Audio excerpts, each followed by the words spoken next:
How many of you would agree that economics is one of, if not the most important issue in elections and in voting? Give me a yes if you agree that, that the economics of your family probably overrides almost anything else. Whether Democrat or Republicans in office, you're really kind of thinking about how you're going to pay the bills, how you're going to buy stuff at the grocery store, stuff like that, right? Give me a yes. Okay. All right. So let me give you some perspectives on this to help you understand where my position is coming from. You don't have to agree.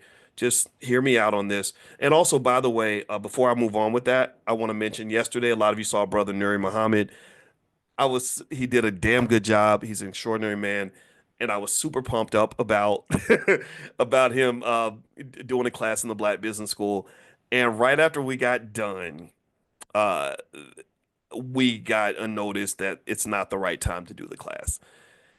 So I was heartbroken. I was very, very sad. But y'all know I still love Brother Nuri 100%. So in case you're wondering why you never got a link to join the class, that is why. So there will not be a class from Brother Nuri, at least not right now. I'm gonna still keep trying to talk to him about it, and maybe at some point when everything's clear, he can do that. So for reasons that I won't go into, that is not gonna happen. So I apologize, everybody. All right, so but we'll keep going. There's other stuff happening. Okay. Now, here is something I wanted to share with you that involves politics and economics.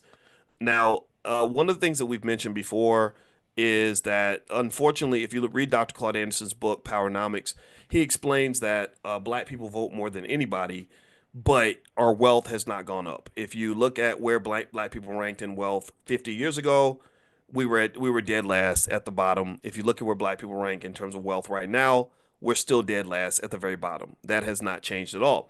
Now, the research says that financial choices actually, your personal financial choices, your community financial culture actually has more of an impact on your wealth than who you voted for. That literally, I'm not telling you to vote or not to vote, right? I'm a believer that it's your right to make your decision because that's what it means to be in a free society. But if anybody ever makes you think that voting is the best pathway to improve the economic status of the black community, the data just does not support that. So let me give you an example. The Asian American communities, they have very low voter turnout, but they built major economic power. Here's how they have become so wealthy. They save a lot. We've talked about savings. They emphasize education. Education is really, really important for the Asian community. And also, they invest when they pick a career, they tend to invest in high income careers. So again, I've been a person who've always said that the world should be bigger than just your job. But when they pick a job, again, not to stereotype, but the Asian community tends to pick jobs that are going to pay them good money. They don't go for average, mediocre stuff. They go for the top stuff. Also, many Asian Americans prioritize financial education. So when they get their money, they know how to manage it. They also prioritize business ownership. They have lots and lots of entrepreneurs. They also tend to buy lots of real estate, and they start family businesses. That in most Asian families, according to the studies, is more important than whether you're Democrat or Republican.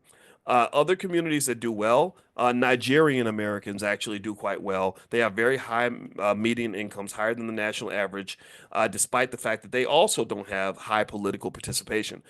They place a lot of value, again, on education and entrepreneurship, which tends to lead to high economic outcomes without political influence. Some other groups are like Amish and Mennonite communities. They don't, they, in fact, for religious reasons, they don't hardly vote at all.